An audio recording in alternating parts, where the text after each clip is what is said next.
Hello, सत श्री अकाल sir. I hope तो इस साइड ठीक होगे।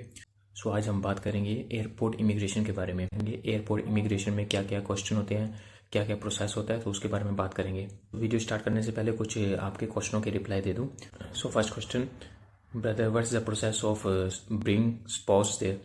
Brother if you want to bring your spouse here, so it's very easy process. आपके पास बस टीआरसी होना चाहिए।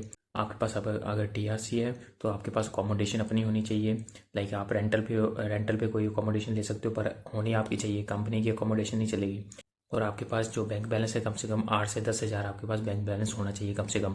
तो उसके बाद आप अपने स्पाउस को बुला सकते हैं, उसमें कोई प्रॉब्लम नहीं है। तो next question, brother work permit के लिए बैंक स्टेटमेंट जरूरी है। ज़्यादातर बैंक स्टेटमेंट जो है वो आपका स्टडी वीज़ा या फिर टूरिस्ट वीज़ा पे जरूरत होती है। बाकी वर्क परमिट में बैंक स्टेटमेंट की ज़रूरत नहीं होती। अभी तक जितनी भी फाइलिंग हुई है उसमें बैंक स्टेटमेंट नहीं लगी। तो अगर कोई न्यू अपडेट आएगी मैं आपको बता दूंगा कि बैंक स्टेटमेंट अगर एम्बेसी वाले मांग रहे हैं या नहीं मांग रहे। सो next question, brother full time delivery jobs कर सकते हैं या फिर किसी कंपनी में ही काम करना पड़ेगा। ब्रदर फुल टाइम डिलीवरी भी हो जाती है इधर, लाइक बोल्ट और वोल्ट। आप जिस भी एप्लीकेशन में आप जाओगे, जिस भी एप्लीकेशन में आप अगर रजिस्टर करोगे, उनकी भी आगे एजेंसी, जो लोकल आदमी है उनके पास एजेंसीज होती हैं बोल्ट के लिए, और वो एजेंसी आपको कांटेक्ट करेगी। तो वो एजेंसी आपको कॉन्ट्रैक्ट लेटर देगी। ओके, सो आप उस कॉन्ट्रैक्ट लेटर को साइन करके तो आप अपना बोल्ट का काम स्टार्ट कर सकते हैं। आप अगर करना चाहते हो तो आप फुल टाइम भी कर सकते हो। स्टार्टिंग में आप कोई जॉब करो, उसके साथ साथ आप पार्ट टाइम डिलीवरी करो। जब आपको अच्छे से पूरा प्रोसेस समझ आ जाए उसके बाद आप अपनी डिलीवरी भी कर सकते हो। और आफ्टर 6 मंथ आपके पास टीआरसी 6 मंथ्स के लिए है। आफ्टर 6 मंथ आप अपना बिजनेस वीज़ा भी अप्लाई कर सकते हो। जो आपकी टीआरसी वो बिजनेस टीआरसी में बदल जाएगी। तो आप अपना खुद का बिजनेस कर सकते हो, आप अपनी टैक्सी डाल सकते हो, आप टैक्सी ड्राइविंग का कर सकते हो, आप बोल्ट का वोल्ट का आप किसी का भी काम कर सकते हो, अंडर आपके बिजनेस वीज़ा में हो जाएगा। Okay, so next question, brother please tell me Lear seat manufacturing company कैसी है। ब्रदर फॉर नाउ जो लियर कंपनी है वो अच्छी है, उसमें कोई अभी नेगेटिव कुछ सुना नहीं है। जितने भी लोग काम कर रहे हैं वो अच्छा काम कर रहे हैं। उनकी जो बेसिक सैलरी है 950 है। उसके बाद उनके बेनिफिट्स भी बहुत हैं। ये आपके बोनस देती है महीने का, खाने का अलाउंस होता है, रहने का अकोमोडेशन उनकी होती है। तो ओवर टाइम अलग से होता है। सैटरडे संडे अगर लगता है तो सैटरडे संडे का उसको डबल मिलता है। तो बेनिफिट्स अच्छे हैं। अगर आप ओवर टाइम लगाते हो, एक हफ्ते में 2-3 बार ओवर टाइम लगा लेते हो, आप इजिली 1200 से 1300 इजिली कमा सकते हो मंथली। सो नेक्स्ट क्वेश्चन, ब्रदर 1 साल का टीआरसी कितने टाइम में मिलता है। सो स्टार्टिंग में आप जब वीज़ा अप्लाई करते हो तो अभी जो वीज़ा मिल रहा है वो 3 महीने का मिल रहा है। ओके, बेनिफिट आपका 3 महीने में ही है।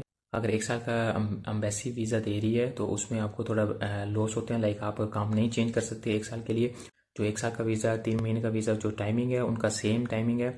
आपका जितने टाइम में तीन महीने का वीज़ा आएगा उतने टाइम में ही 1 साल का वीज़ा आता है। उसमें कोई टाइम का डिफरेंस नहीं है।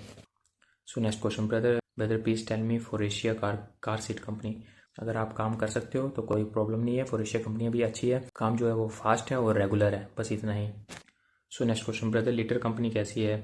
लीटर SKSRO, तो लीटर कंपनी में अभी बहुत प्रॉब्लम चल रहा है। उनके पास बहुत फाइलिंग ली हुई है उन्होंने, और जो वेट कर रहे हैं लड़के 6-6 7-7 महीने से वेट कर रहे हैं लीटर कंपनी में। अगर आपकी भी फाइल लगी हुई है लीटर कंपनी में तो आप कोई प्रॉब्लम नहीं, आप वेट कीजिए, अपॉइंटमेंट आ जाएगी। बट उन्होंने, ये कंपनी जो है वो बहुत पॉपुलर कंपनी है, तो इसलिए उनके पास बहुत सारे फाइलिंग है। तो बेटर है अगर आपके पास ऑप्शन है कोई और एजेंसी ढूंढने का तो आप कोई और एजेंसी में अप्लाई कीजिए। लीटर कंपनी बहुत फेमस कंपनी है, तो इसलिए उनके पास फाइलिंग बहुत ज़्यादा है, तो टाइम भी उसमें ज़्यादा लगेगा, उसको बहुत सारी अपॉइंटमेंट्स लेने पड़ेंगी।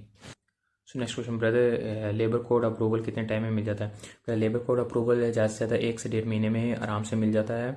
ज़्यादा से ज़्यादा टाइम इतना लगता है। तो आपका वैसे जितना भी प्रोसेस है, totally starting to the end, आपने जब एजेंट को या फिर एजेंसी को पासपोर्ट दिया है, ज़्यादा से ज़्यादा प्रोसेस का टाइम होता है 2 महीने, मैक्सिमम 2 से 3 महीने में आपका वीज़ा लग के आ जाता है।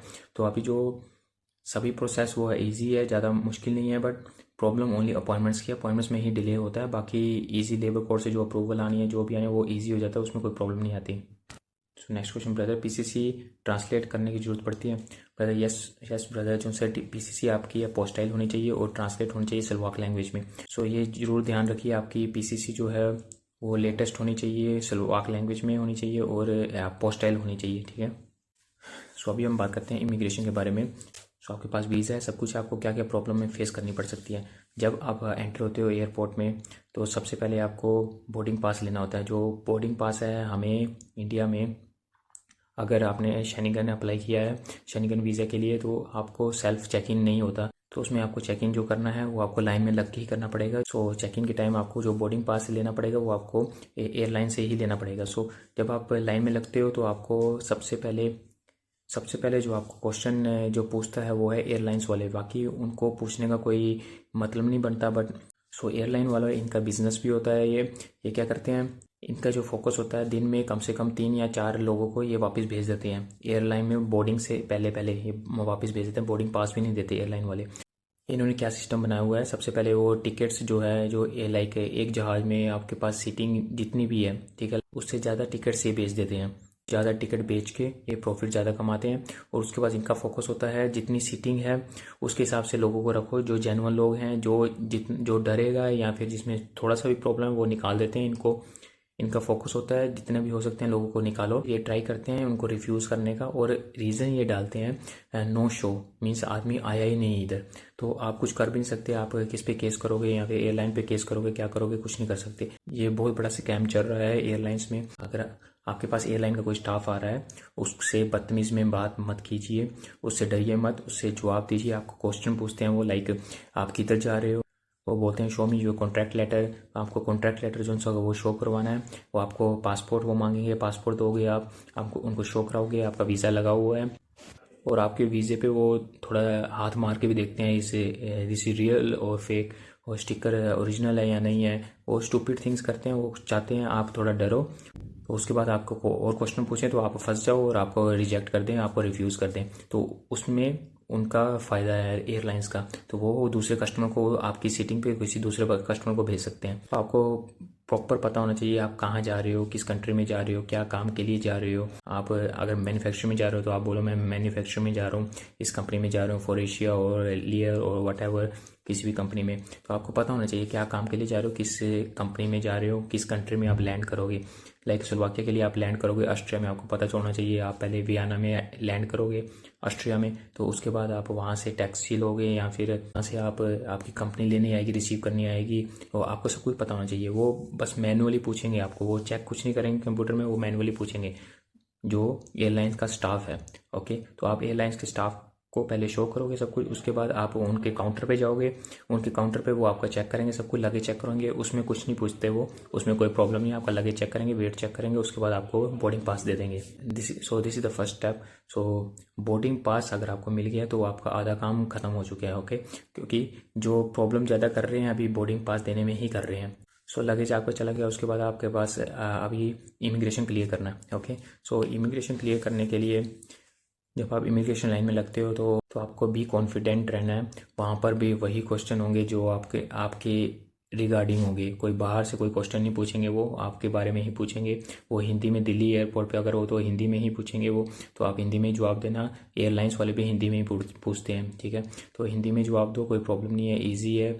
जो सी इमिग्रेशन है वो ज़्यादातर कोई क्वेश्चन नहीं पूछते, वो बिल्कुल ईजी होता है, ज़्यादातर एयरलाइन वाले ही डिस्टर्ब करते हैं।